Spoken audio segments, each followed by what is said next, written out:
Ok, então, vamos lá para o nosso próximo passo no estudo da geometria, estrutura e também representação de conjuntos poliédricos, para nossa aula 6 do curso de Programação Matemática. Tá? Ah, lembrando, na aula passada, onde a gente começou esse estudo de geometria, basicamente, bom, a gente cobriu um pouco de noções de convexidade, né, combinação cônica, convexa, e as relações com espaços lineares, vetoriais lineares e conjuntos afins. E depois também a gente aproveitou e começou a utilizar isso para estender os resultados de resolução de sistemas lineares de equações para sistemas lineares de inequações. Tá? Com isso eu já apresentei com vocês rapidamente o algoritmo de Fourier-Motzkin, que é um algoritmo de eliminação de variáveis, né, semelhante à eliminação gaussiana, tá, que funciona como a projeção de poliedros. E, bom, dali já saía e continua saindo um monte de coisas interessantes, tá, como o lema de Farkas, que acaba implicando a teoria de dualidade em programação, em otimização linear, né, em programação linear. O lema de Farkas, a gente chegou a enunciar uma versão, uma segunda versão, uma terceira versão, e aí, eu lembro que a gente terminou no final enunciando uma equivalência, uma versão fortificada da terceira versão, que é a versão canônica, na verdade, que é a versão padrão ou canônica, não lembro agora, a gente vai ver daqui a pouco, e eu acho que a gente fez com a padrão. E, e hoje, bom, a gente vai apresentar uma demonstração construtiva para isso. Tá? Bom, então vamos ver a nossa. Então aqui a gente continua, né, o nosso passo da nossa agenda. Se vocês compararem com o PDF da aula passada, você vê que alguns dos itens já ficaram em cinza, outros que eram cinzas ficaram pretos, e não significa que isso aqui é monotônico, as coisas podem ir e voltar. Tá? Então hoje a gente continua a estudar a estrutura de poliedros e ligar as conceitos vetoriais e afins. Tá? A gente vai continuar falando de facas, a gente vai ganhar uma prova como corolário de Kara-Teodori na sequência, e a gente vai provar a dualidade forte hoje, mas a gente não vai provar fogos complementares. A gente ia fazer isso aqui hoje, mas eu resolvi falar algumas coisas a mais no final, então a gente faz isso aqui com mais cuidado na aula 7, para não ficar correndo com isso. Tá? Então, bom, nosso tema de hoje é facas, continuação dos lemas de facas, a prova que a gente vai apresentar é construtiva. Tá? E então significa que sai um algoritmo daqui, tá? Esse é considerado como resultado fundamental, como se fosse o algoritmo fundamental. E o algoritmo fundamental porque ele já é uma versão não completa do método simplex, tá? Mas muito o core do método simplex já está todo aqui dentro, tá? A gente só vai cuidar de alguns detalhes depois que a gente não precisa, que são necessários na hora de resolver problemas de otimização, mas não são necessários para resolver esse problema de viabilidade, tá? Então é isso essa é a diferença. Mas o ferramental básico todo já tá dentro dessa prova. E não sei se dá para ver aqui, ops, não é isso. A gente também vai voltar e falar um pouquinho mais de dualidade fraca, uma aplicação interessante. E aí a gente vai finalmente provar a dualidade forte. Então, de certa forma, o que a gente está fazendo na aula de hoje é completando alguns dos detalhes que a gente deixou em aberto na aula 2, tá? Onde a gente já tinha introduzido esses conceitos e ilustrado como eles funcionavam. Tá? Hoje a gente vai mostrar exatamente como que eles são verdadeiros. Legal. Então, vamos lá. Relembrando, tá? É isso aqui que a gente vai. Essa é a versão de Farkas que a gente vai provar, tá? Que a gente chamou de Farkas três linhas. Teorema fundamental de desigualdades lineares. Tá? Então, imagina simplesmente que a gente tem uma coleção de vetores, A1, A2, AM, aqui, tá? E também tem um vetor B, tá? E D vai ser aqui um valor oposto, né? De A1, A2, AM com o B, tá? pode imaginar que os AIs podiam ser linhas de uma matriz A, tá? E a gente tem lá um vetor B, tá? A gente constrói essa matriz estendida e o que a gente está calculando é o oposto dessa matriz aqui, tá? E a gente sabe que o posto de uma matriz, posto linhas é igual ao posto colunas, né? Que é igual ao posto da matriz. Tá? Então, no fundo, isso aqui vai contar o que isso aqui, esse rank vai contar, são exatamente quantas colunas, tá? Ou quantas linhas aqui, no caso, quantos vetores a gente tem, de que são combinações lineares de A's e B's. De A's e B's não, são linearmente independentes. Tá? É isso que a gente vai contar aqui. Então, esse basicamente vai dar a dimensão do espaço que a gente realmente está. Ok? Só que por razões que vão ficar mais claras no decorrer da aula de hoje, é mais interessante a gente fazer a prova com as coleções de vetores desse jeito e não simplesmente colocá-los direto dentro de uma matriz. Tá?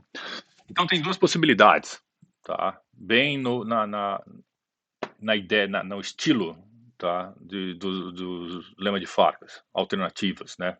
Mutuamente exclusivas. Ou B é uma combinação cônica, tá? De D-1 vetores linearmente independentes, entre A1, A2 e AM, tá? O B está lá no conjunto, junto dos A's, então o rank é D. Então, ou B é uma combinação, a gente sabe que se tem o rank D, tá? Então, possibilidade. O B ou é uma combinação cônica desses de D-1 elementos que estão aqui dentro, tá? Ou existe um hiperplano, tá? Que a gente pode chamar aqui, vai chamar de um hiperplano separador, tá? São todos os Z's tais que y transposto z é igual a zero, tá? Contendo d-1 vetores linearmente independentes dentre A1, A2, AM, ou seja, os d-1 vetores independentes da mesma forma. Tá? Ou D é a combinação cônica desses d-1s, ou a gente tem d-1s desses vetores, tais que o y, quando a gente pega o y, tá? Que é esse normal, esse hiperplano, né? Tá? O B é menor ou igual a zero, ele está de um lado, e o produto escalar com todos esses outros elementos, ele está do outro. Tá? Então, é isso que a gente chama por isso que essa estrutura aqui, esse hiperplano, ele é separador, digamos assim. Tá? O B vai fazer um ângulo agudo com o normal do vetor, que é o y, e os A's fazem ângulos obtusos. Tá? Então, obviamente, não dá para escrever como combinação linear, muito menos cônica. Tá? Bom, por que cônica? Bom, porque a gente pode ter as desigualdades envolvidas agora. Tá? E é isso que interessa para a gente no momento. Tá? Então,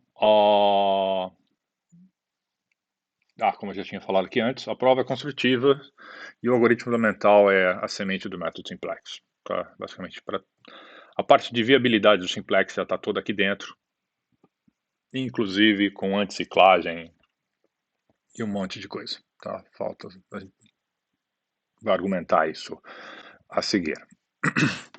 Aqui eu coloquei uma pequena ilustração para vocês, tá?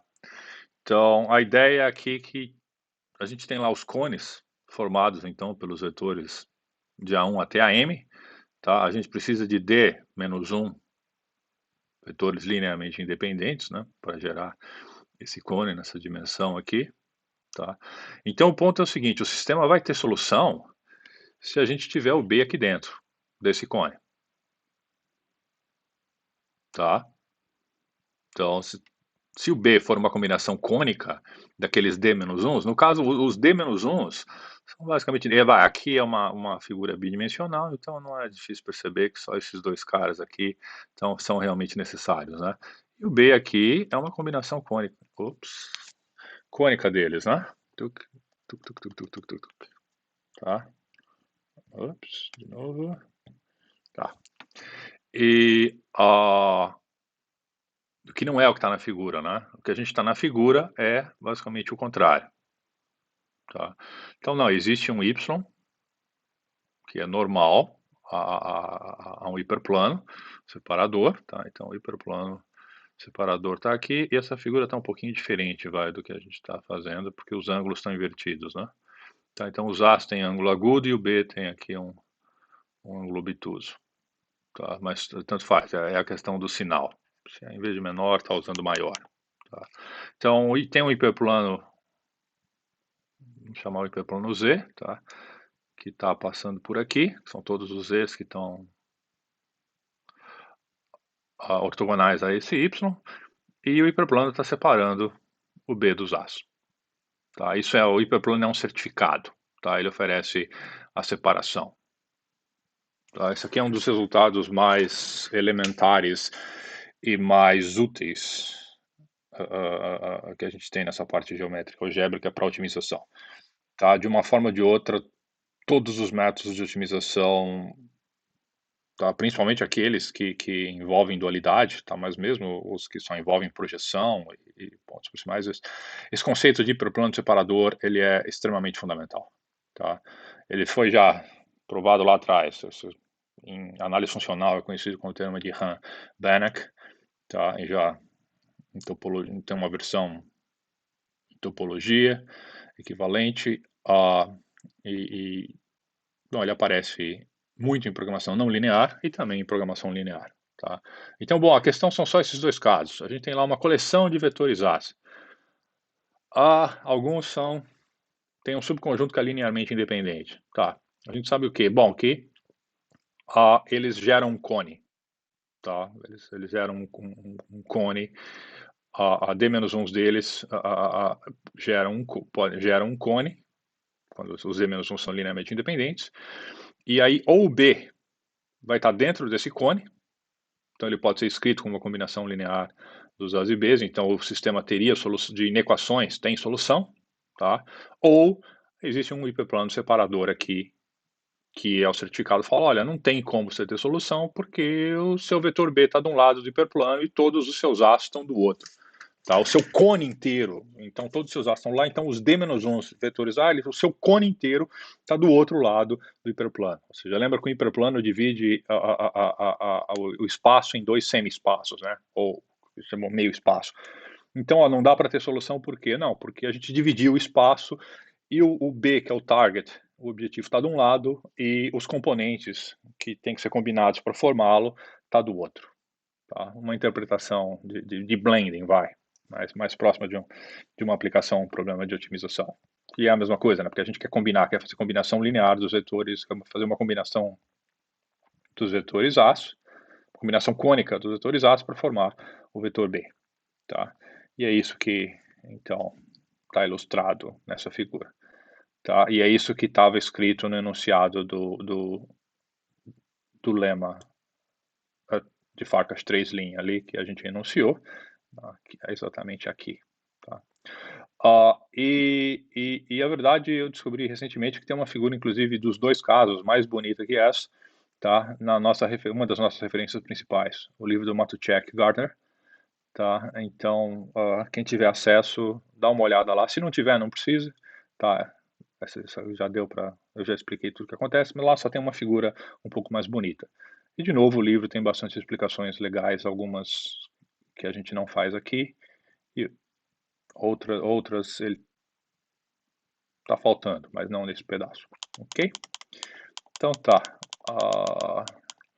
Vamos então para a prova. Tá? A prova funciona acho que em três pedaços. Tá? Vou contar, são três passos. O primeiro passo a gente mostra, obviamente, que as duas condições são mutuamente exclusivas. Tá? Que elas, a gente mostra aqui, as duas condições, primeiro, elas não ocorrem simultaneamente. Fácil, a gente já fez isso para o Farkas 1. Tá? Depois, bom, a gente vai propor um algoritmo. tá? E o algoritmo vai ter lá todos os passos necessários para ele termina ou no primeiro caso ou no segundo caso. Bom, e é isso que a gente vai ter que provar, tá? Depois de propor o algoritmo, que o algoritmo não roda para sempre, tá? Porque, bom, porque a gente vai ficar o que a gente vai construir aqui é que a gente vai ficar procurando por esse conjunto linearmente de D-1 vetores aqui, tá? E a gente vai ter um critério para fazer procura, tá? É um algoritmo de busca, basicamente. A gente começa com uma coleção, de repente essa coleção não é linearmente independente, então a gente tem que buscar um outro vetor e ver se ela é linearmente independente. Se ela for linearmente independente, tudo bem. A gente tem que então verificar se a gente está no caso 1 ou se a gente está no caso 2, tá? E que a gente tem que mostrar que o algoritmo identifica corretamente o caso 1 e o caso 2. Tá? A gente já vai ter mostrado que os dois não ocorrem simultaneamente. Então a gente só vai ter que mostrar que um deles ocorre. Tá? E para isso, bom, o algoritmo tem que terminar e identificar o caso corretamente. Tá? Então são duas coisas que, depois de apresentar o algoritmo, são essas duas coisas que a gente vai ter que argumentar. Tá? E aí já entra um detalhe interessante na busca por esses D-1 vetores linearmente independentes, já entra um detalhe bastante interessante, que é uma regra anticiclagem. Tá? Porque, bom, como é que a gente faz busca dentro dessa coleção de vetores As aqui? Pode ter vários critérios, tá? Dependendo dos valores do A, se a gente não tomar cuidado, a gente pode voltar a repetir uma coleção que a gente já tinha investigado antes, tá? E aí, bom, aí o algoritmo entraria em loop, né? Não terminaria, tá? Então essa escolha do vetor que vai entrar ou sair que vai sair e entrar no conjunto, vai sair do conjunto e vai entrar no conjunto, essa escolha tem que ser judiciosa, tá? Então, ó, e é isso que a gente chama de uma regra anticiclagem. Bom, vamos ver, eu vou contar onde ela está. E exemplos de funcionamento dessa regra anticiclagem a gente vai ver quando a gente refinar esse método para o método simplex. Tá? Lá a gente vai botar alguns valores numéricos, inclusive ver que, olha, cicla aqui se a gente não tomar cuidado. Tá? Nesse primeiro pedaço aqui a gente só vai cuidar da parte teórica. Ok, então, vamos lá. A sua prova, a gente já pode supor, sem previsibilidade, que o espaço gerado por A1, A2 até a M é o próprio R todo, tá? Não, pode imaginar que o conjunto já é não linearmente independente, mas ele é gerador. Tá? A gente não está num espaço de dimensão menor. Tá? Porque senão, em caso contrário, a gente pode estender esses caras para uma base de Rn e trabalhar no espaço complementar o L ortogonal, né? Tá? Então, na nossa notação, assim, o D é igual à dimensão do espaço. Tá? O N, que é menor ou igual a M, que é o número de vetores. Isso aqui é trivial para álgebra linear, né? Tá? Então, bom, por que 1 e 2 não ocorrem simultaneamente? De novo, lá, supõe que elas ocorram, né? A gente obtém uma contradição. Tá? Se elas ocorrerem simultaneamente, bom, então existem lá um xis maiores ou iguais a zero, tais que o B é a combinação cônica dos As. Tá? Os xis são escalares agora, né? São as variáveis. Os As aqui são os vetores, né? Eles estão funcionando como colunas aqui, na verdade, né? Tá? Então, agora já está ficando claro o papel que a gente tem para esses As, né? E eles estão sendo combinados de maneira cônica para formar o B. Tá? E isso aqui, obviamente, implica uma clara contradição. Por quê? Porque então multiplica todos esses caras pelo o C que eu usei aqui, é o nosso Y. Tá? Aqui, pensei que eu tivesse trocado isso aqui, mas não tinha trocado. Tá? Eu troco depois. Então o C aqui é o nosso Y. Tá? Então multiplica agora essa relação aqui pelo vetor Y. Tá? A gente vai ficar com isso aqui, né? x1 cy, no caso C transposto a 1, mais o C transposto a 2, C transposto a N. O que a gente sabe por hipótese? Está valendo a condição 2. Eles são maiores ou iguais a zero. Tudo bem. Então, todos esses pontos aqui são maiores ou iguais a zero. Bom, isso aqui obviamente vai dar igual ao B, que é o CB, e esse CB, que é o nosso YB aqui, a gente tem que, por hipótese, ele é menor ou igual a zero. Mas para cada um desses caras, isso é maior ou igual a zero. E os xi são todos maiores ou iguais a zero, né? Então, por outro lado, isso tem que ser maior ou igual a zero. Então, zero menor que zero não funciona, né? Tá. Então, aqui de novo, só vou deixar anotado aqui. Lembra que aqui a gente está usando o y como se fosse o nosso c, tá? Uma pequena nota aqui, esses d-1 vetores que a gente mencionou no enunciado, eles podem ser claramente obtidos por eliminação gaussiana desse sistema, né? Tá. Considera lá os AIs, monta uma matriz com os AIs agora como se eles fossem linhas, tá? E resolve o sistema igual a zero, você vai obter lá os d-1 vetores linearmente independentes. Tá? Então agora a gente tem que mostrar que ou a condição 1 ou a condição 2 ocorre. Legal, e agora aqui que vem o algoritmo. Então para isso, o algoritmo, ele recebe os vetores A1, A2, AM e B, e ele devolve o x maior ou igual a zero, ou seja, um vetor x maior ou igual a zero, tal que ou vale 1, ou ele devolve um vetor y qualquer que vale 2. Tá? Então é isso. Então, ou ele vai mostrar para a gente uma combinação cônica dos vetores, ou ele vai demonstrar para a gente a normal do hiperplano separador. Tá? Então, de qualquer forma, tanto no caso positivo quanto no caso negativo, a gente vai obter aqui não só a resposta, mas um certificado. Tá? Ok. Então, como é que funciona? A gente começa lá com D vetores linearmente independentes. Tá? Dentro do D. Escolhe lá D linearmente independente. De novo, a gente consegue isso com eliminação gaussiana. Tá? Pega um subconjunto, né? D de 1 até M. Tá? Então aí a gente faz o quê? Vamos determinar agora esses lambda i's, tá? Lambda i1, lambda i2, lambda id, tal que os A's sejam uma combinação cônica dos A e J's que a gente escolheu dentro desse vetor D. Tá? Tenta fazer isso. Se conseguir, para. Isso, obviamente, é o caso 1, né? Os lambda aqui estão fazendo papéis de quem? Estão fazendo papéis do x que a gente quer devolver, né? Tá? Você devolve os lambda i's, e isso aqui é como se fosse um x. Tá? Ok. Primeira pergunta, como é que a gente resolve o problema 1 aqui?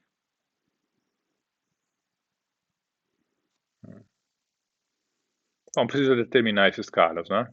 Isso aqui não é tão difícil, né? Tá? Pensa um pouquinho, a gente volta a essa questão em breve. Pivotação, né? Aquela coisa assim. Bom, volta um pouco. Não ocorreu o caso 1, tá?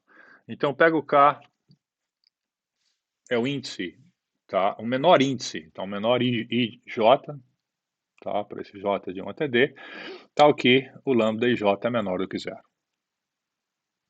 Trivial que isso ocorre, né? Porque a gente determinou os lambda i's tal que ocorria a igualdade e os lambda IJ eram maiores ou iguais a zero. Tá? Se fosse, para. Não, mas de repente o jeito que a gente conseguiu escrever os AIJs igual a B, tem algum lambda IJ aqui que é negativo. Tá? Enxergou o que a gente está fazendo aqui nesse caso agora? Isso é eliminação gaussiana, né? A gente está resolvendo um sistema linear aqui, né? Tá? E se a resolução do sistema linear deu para a gente que todos os lambda IJs eram mais ou iguais a zero, beleza. Então, no caso 1 para. Se não é que alguns deles... Ops. Volta aqui.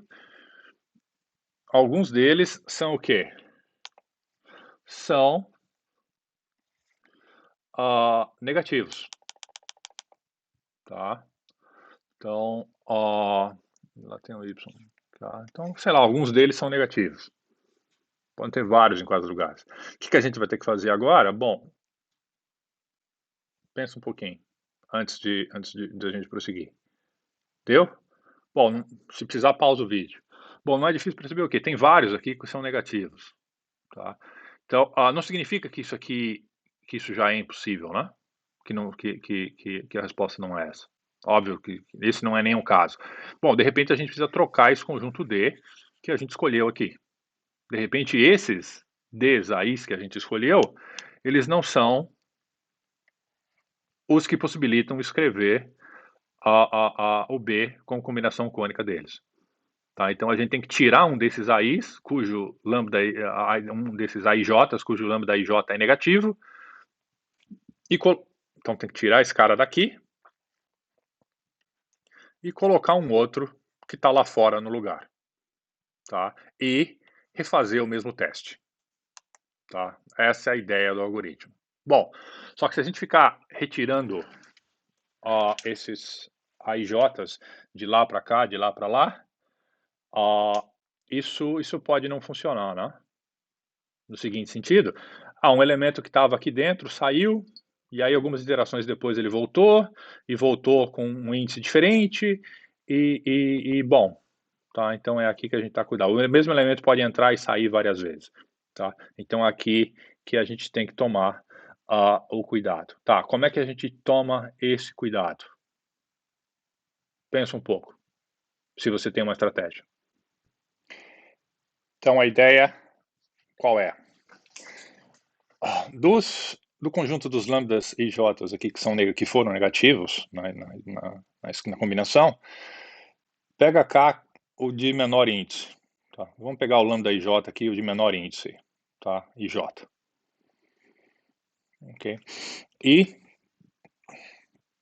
imagina que a gente vai ter um hiperplano, tá? Entre todos os elementos x, tais que os y transposto x é igual a zero, tá? Isso é o hiperplano que vai ser gerado pelo conjunto D que a gente tinha, tá? Menos esse elemento AK que a gente tirou, tá? E esse y vai ser normalizado, ou seja, a gente vai ter um vetor normalizado de forma que o y transposto AK é igual a 1, tá? Só para o y ficar limitado.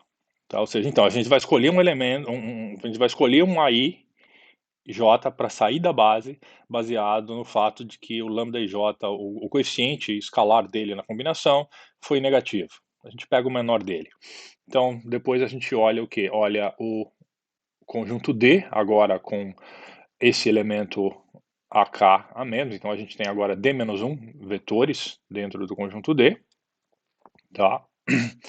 E eles vão gerar um hiperplano. Tá? Lembra, a gente está supondo que o D é igual a N, né? Tá? Sem perda de generalidade. Então a gente acabou de tirar um elemento, o conjunto D agora, o conjunto D maiúsculo tem D menos um elemento, tá? Então ele gera exatamente um hiperplano. Lembra que a dimensão de um hiperplano é exatamente a dimensão do espaço menos um, né? E que todo espaço, subespaço, na verdade, com dimensão 1 a menos do que a dimensão do espaço total é um hiperplano, né? Tá? Então a gente pode achar esse hiperplano, as técnicas para isso a gente fez lá na parte de álgebra linear, e a gente consegue então representá-lo de forma externa, tá? A representação externa, como se fosse a ortogonal àquele espaço, né? Tá? O y é o vetor normal, que vai estar ortogonal àquele espaço, tá? E a gente só vai normalizar o y igual, tá? Por quê? Porque dessa forma, com o y normalizado em 1 com relação a esse vetor AK que está saindo da base, acontece o quê? A gente se multiplicar isso aqui tudo por y, tem que ser o transposto aqui no caso, né? A gente vai ter o y transposto aqui, então a gente vai ter que o y transposto b vai ser exatamente o lambda k, tá? Que é o elemento que está saindo. Aqui está ficando meio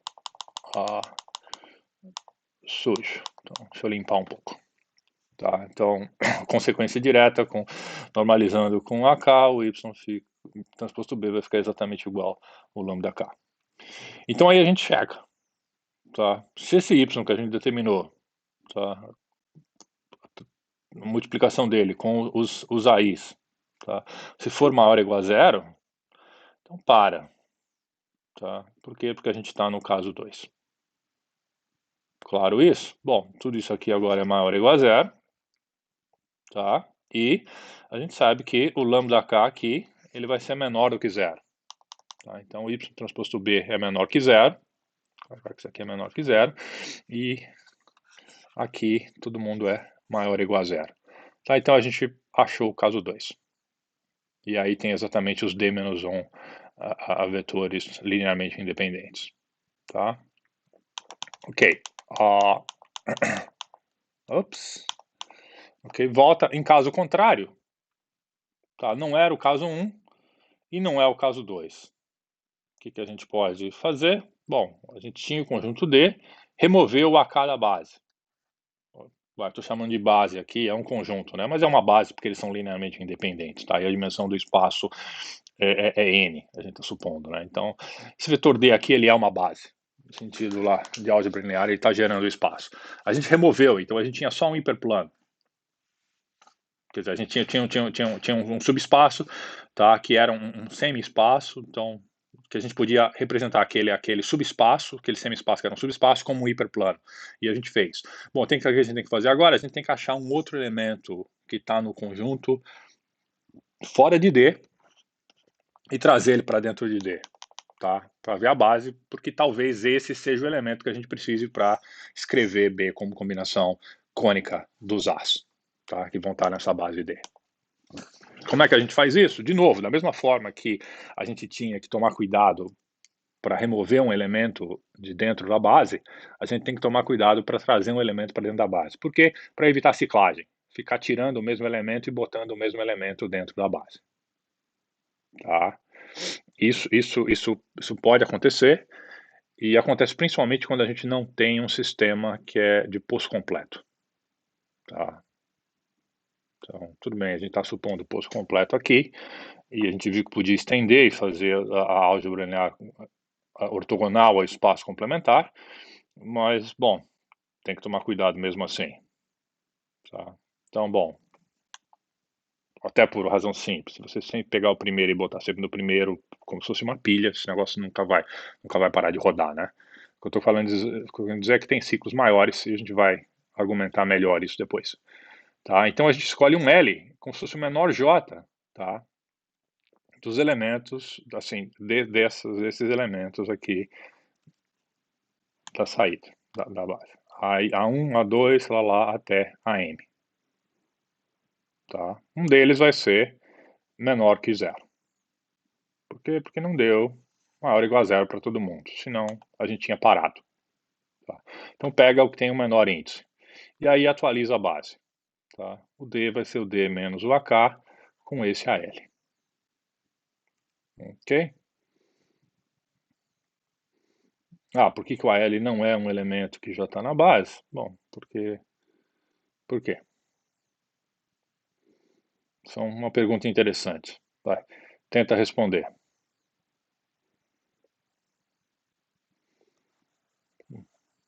Por causa do hiperplano, né? Tá? Então, o negócio vai funcionar. E volta ao passo 1. Ok? Tá, então a gente vê que tem normalmente a identificação dos dois casos do lema. Tá? O algoritmo aqui fica executando, executando, executando. Só tem uma coisa, a gente tem que agora mostrar que esse negócio para. Tá? A identificação correta dos casos aqui sai imediato, né? É basicamente trivial. Tá? Ele para no caso 1, ele para no caso 2. Tá? Não tem muito o que argumentar aqui. Agora a gente só vai precisar usar o algoritmo para dizer que, olha, não, esse negócio para.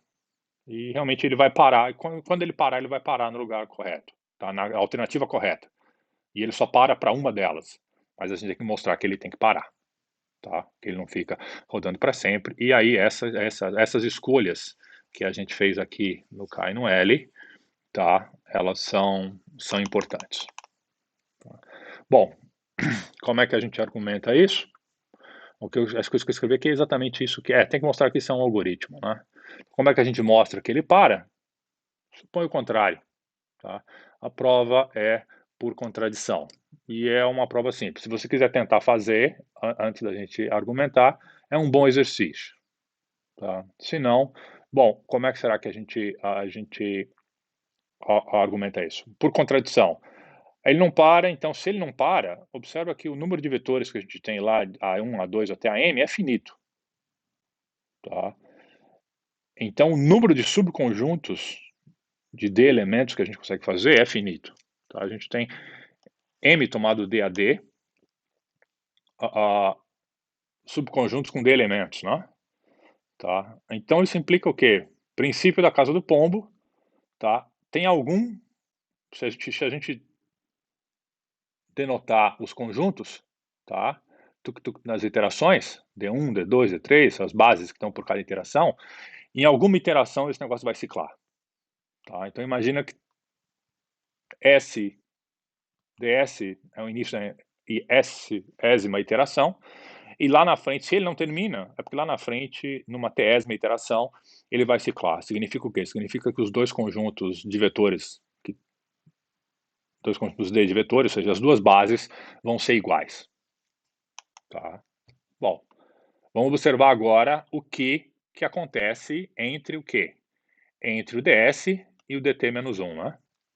Tá?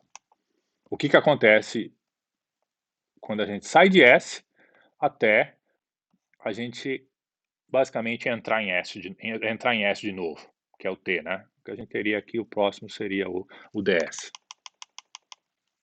Tá? E aí a gente vai observar os elementos então que a gente remove e os elementos que a gente insere. Tá? Então, então, nessa sequência de DS até DT-1, a gente lembra que lá no passo 4 a gente remove o elemento AL, né? Tá? Quer dizer, o elemento AL entra, a gente inclui na base, a gente remove o elemento AK, tinha que ser determinado antes do passo 2, né? Então, no passo 4, onde tem a remoção, imagina que a gente pega H como o maior índice, tá? H dos elementos que saíram da base, tá? Nessa sequência de iterações aqui, tá? E, bom, como a gente sabe que o DT vai ser igual ao DS, então em alguma iteração Q, esse mesmo H vai ser readicionado, né? Tá? Então aqui em alguma iteração ele saiu como H e depois ele vai voltar como um AQ, tá? Essa é a ideia. Então ele vai voltar, o mesmo H volta, só que na iteração, quer dizer, ele sai na iteração P e volta na iteração Q, tá? O mesmo H vai ser readicionado. Então, obviamente, a gente sabe que o H sai numa iteração P que pode ser igual a S, mas ele retorna antes da T. Tá?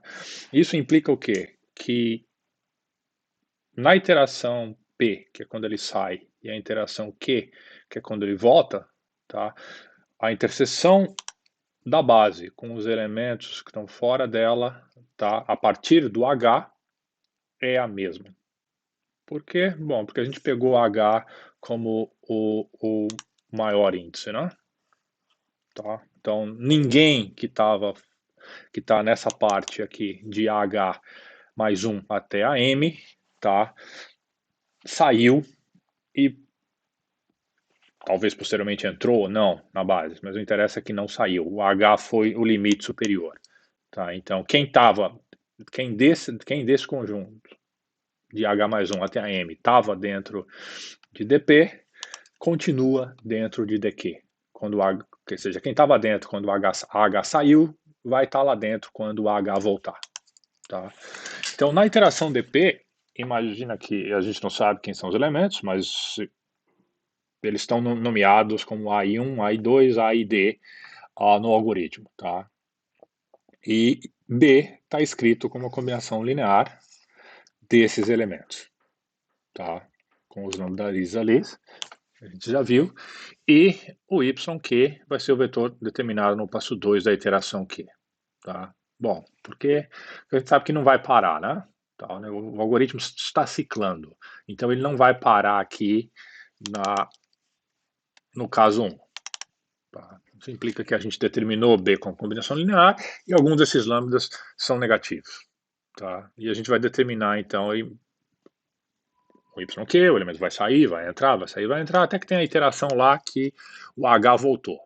Tá? Então, e a gente sabe que isso vai, a ciclagem ocorre em T, então o algoritmo também não vai parar na iteração Q.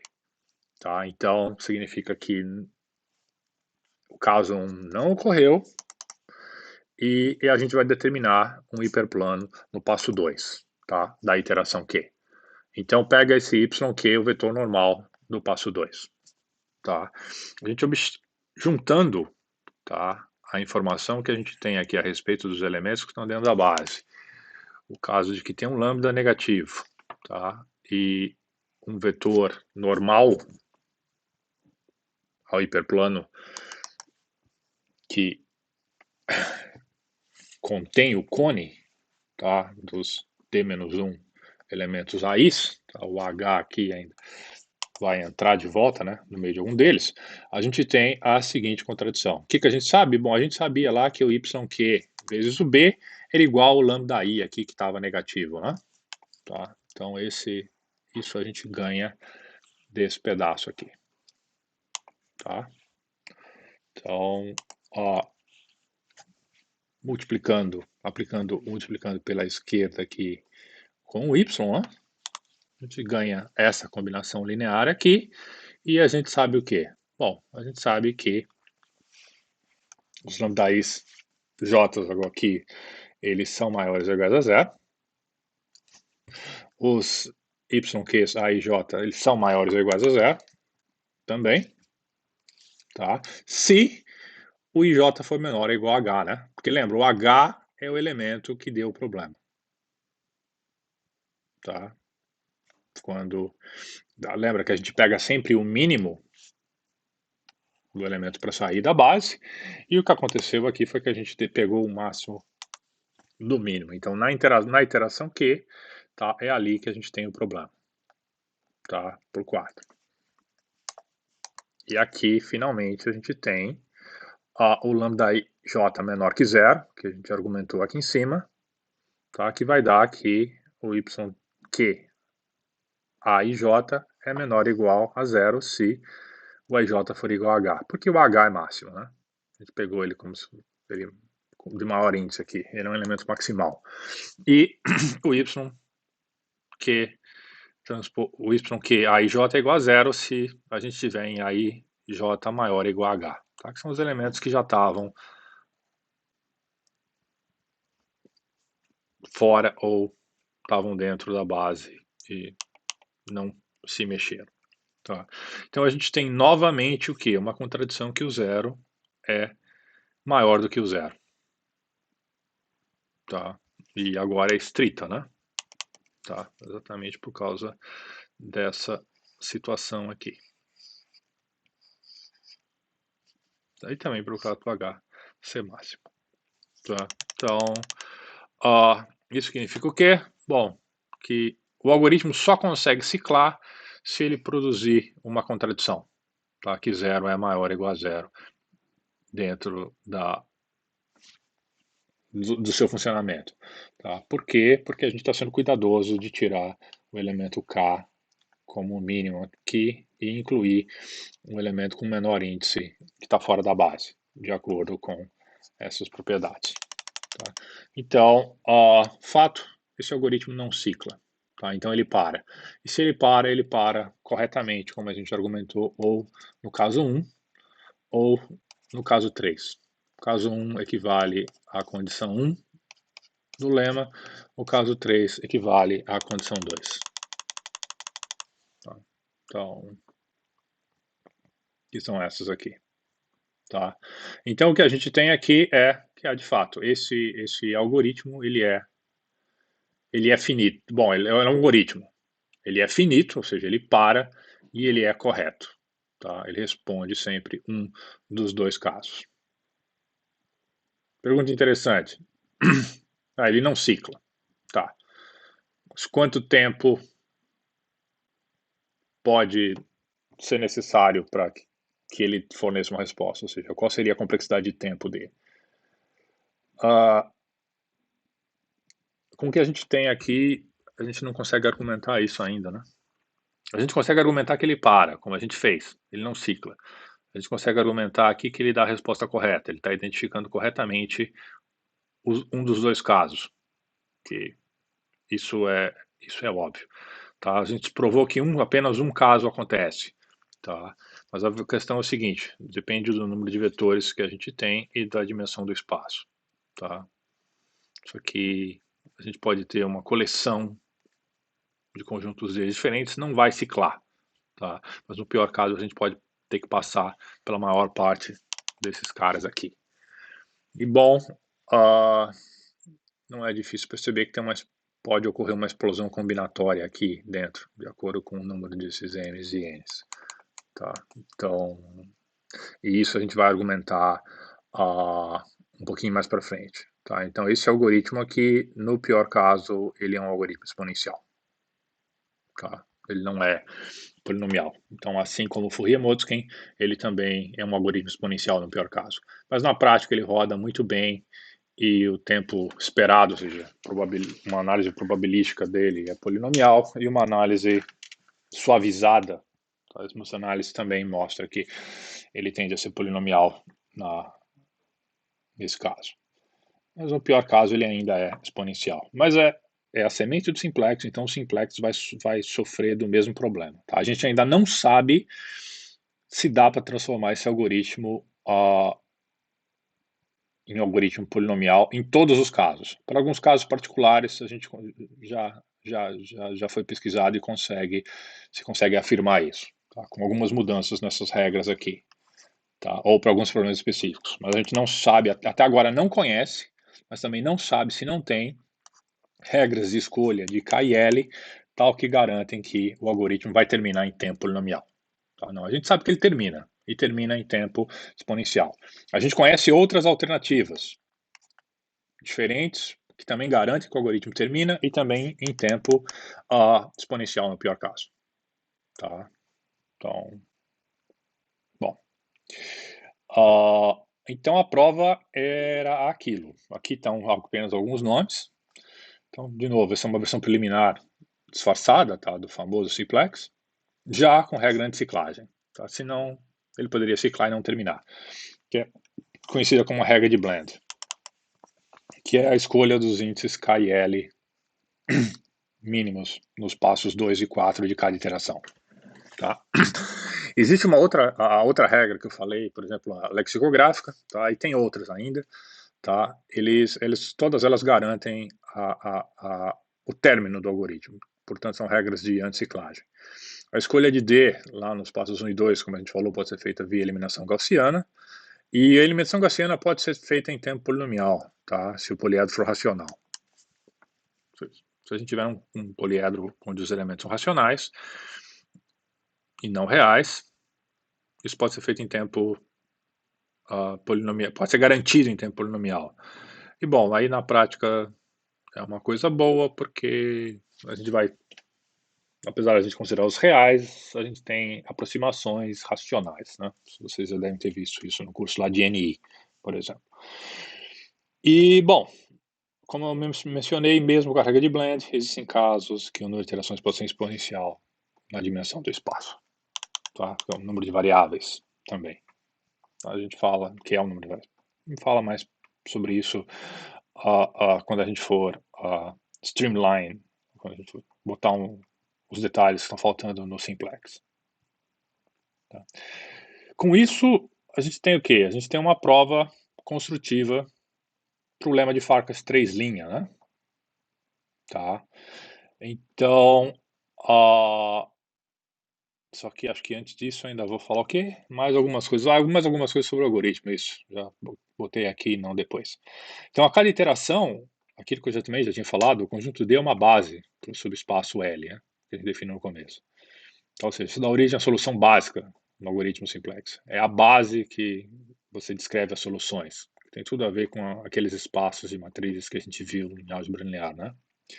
Tá? Os detalhes técnicos que estão faltando do simplex envolve a inicialização, tá? Achar um ponto inicial viável, como lidar com a ilimitação, tá? E questões de degeneração.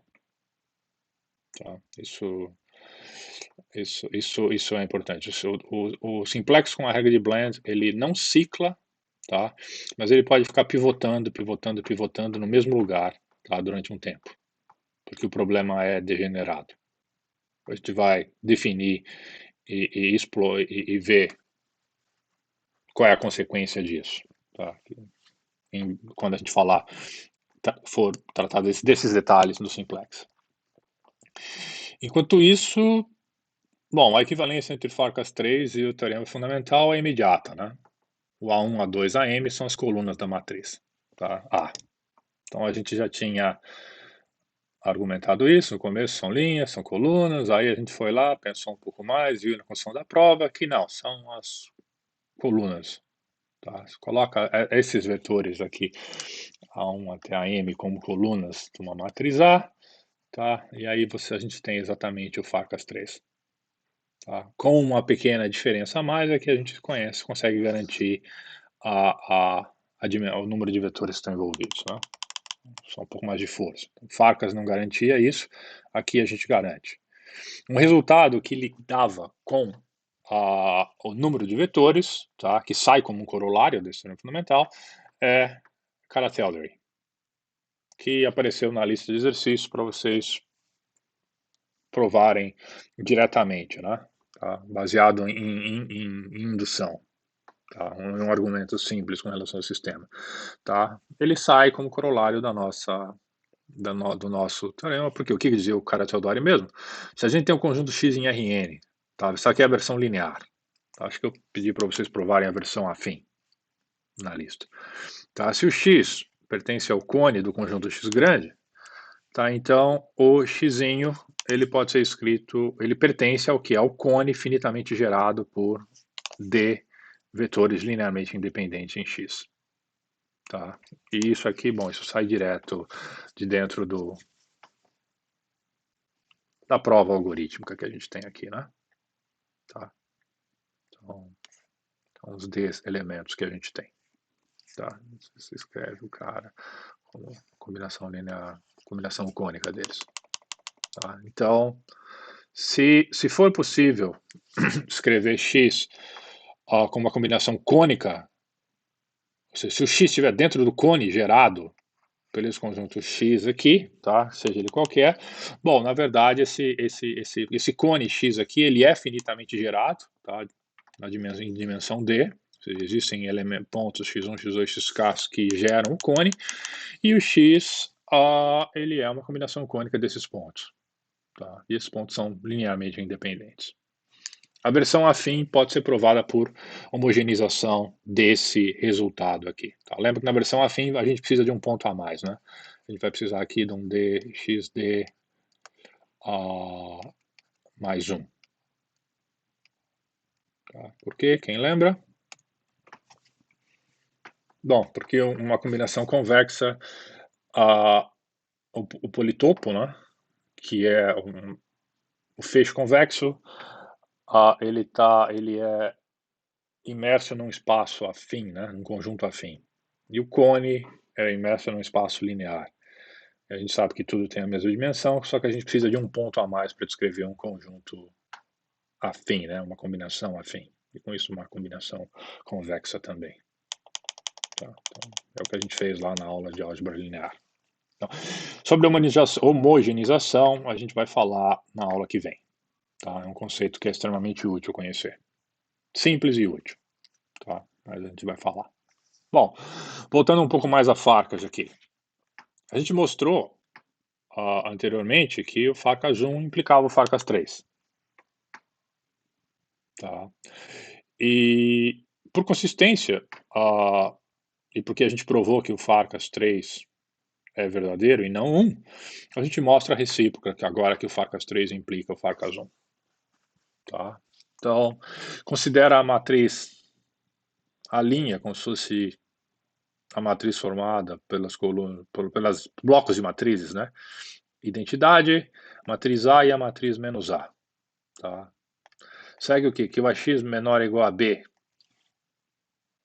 tem uma solução, X, se somente C, bolinha X' igual a B, tem uma solução X maior ou igual a zero. Tá? Verifica. O que a gente está usando aqui? Bom, especificamente aqui, né? Está usando a mesma construção que a gente fez para transformar um programa linear num programa linear na forma padrão, né? Tá? Que é exatamente o que a gente provou aqui no teorema fundamental, que é o lema de Farkas A3, né? Tá? Ele tá aqui na prova, né? Tá supondo isso. O x vai ser o lambda que a gente devolve aqui, né? São maiores ou iguais a zero, e a gente tem que o sistema é igual a b. Tá? Então, se para no caso 1, é porque a gente está num formato ax igual a b, x maior ou igual a zero. Tá? Esse é o caso, que era exatamente o lema de Farkas A3.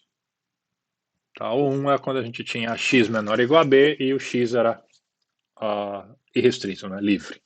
Bom, e a existência garantida pelo lema de Farkas 3.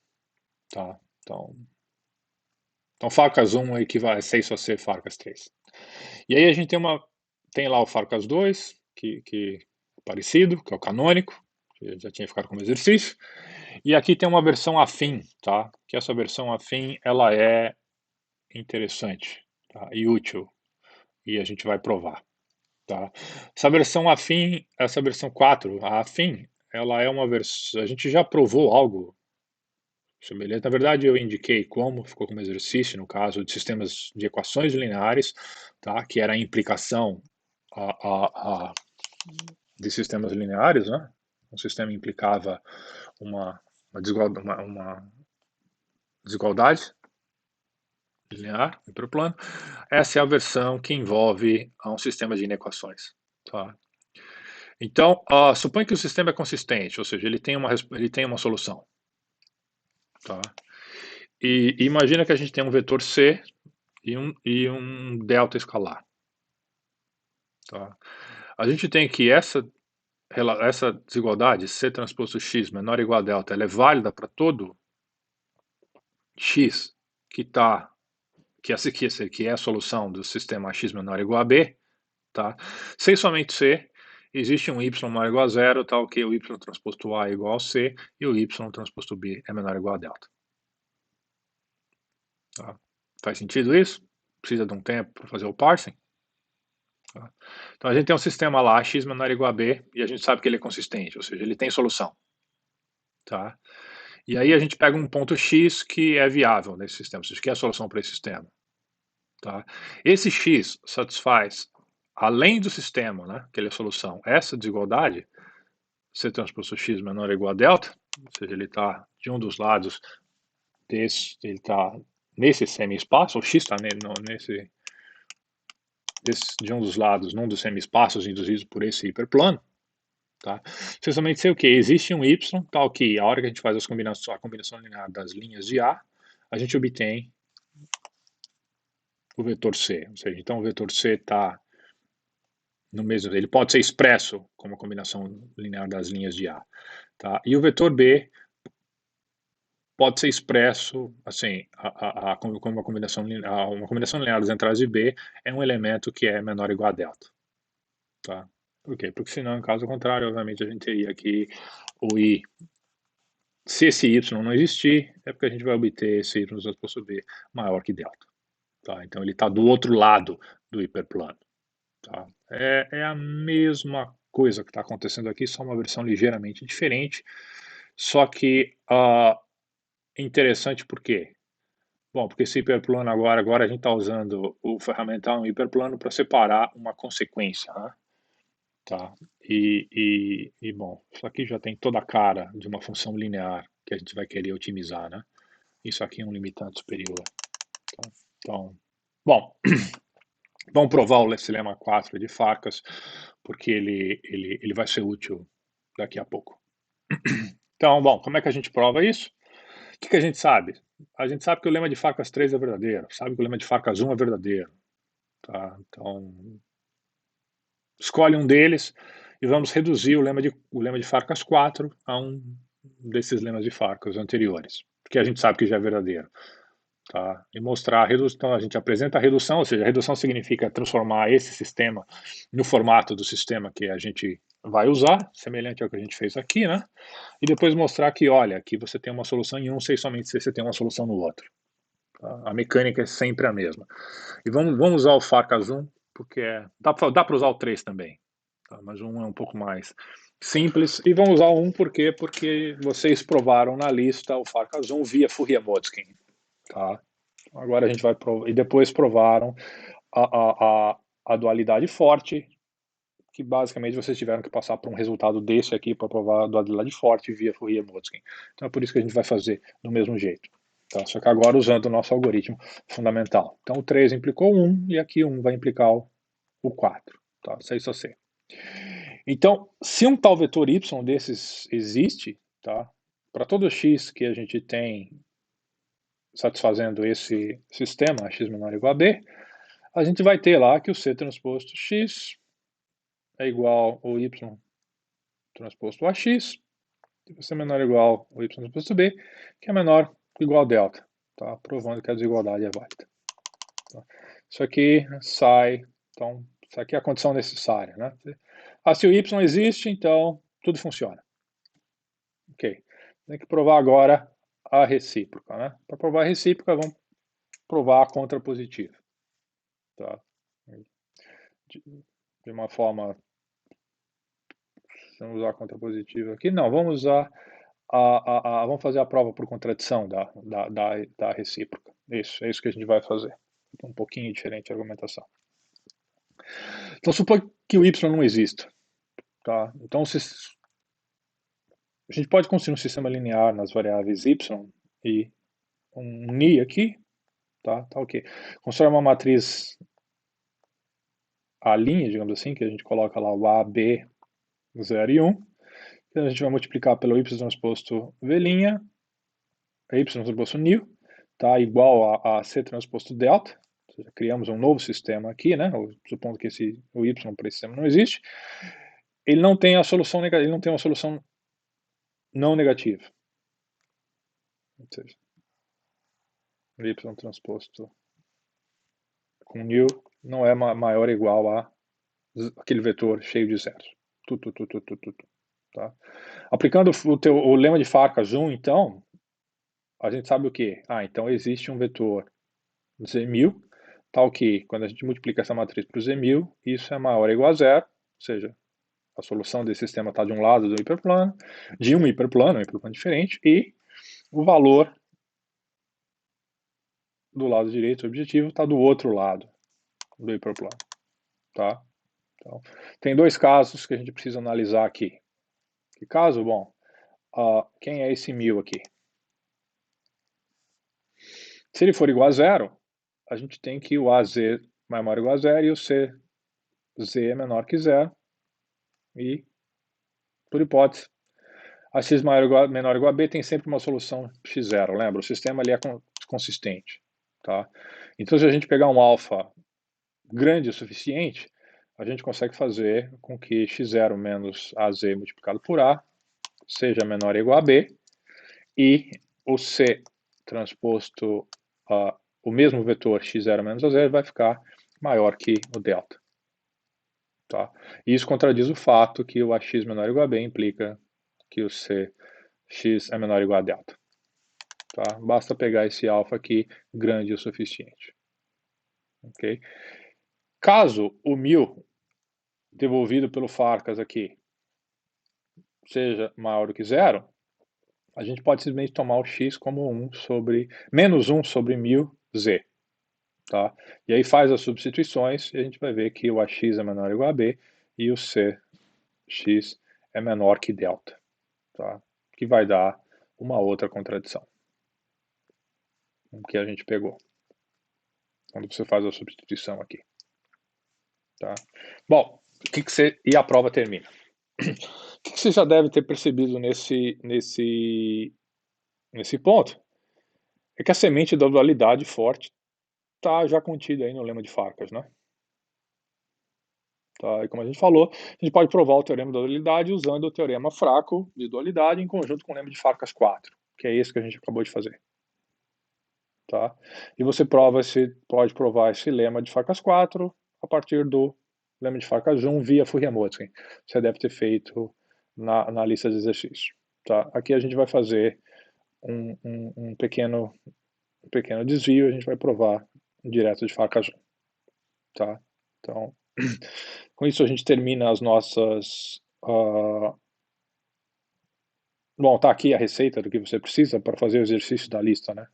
Se você ainda não sabia como fazer o finalzinho do exercício que envolve Fourier-Motzkin, a, a, a receita está aqui e a gente provou o lema de Farkas 4 para você.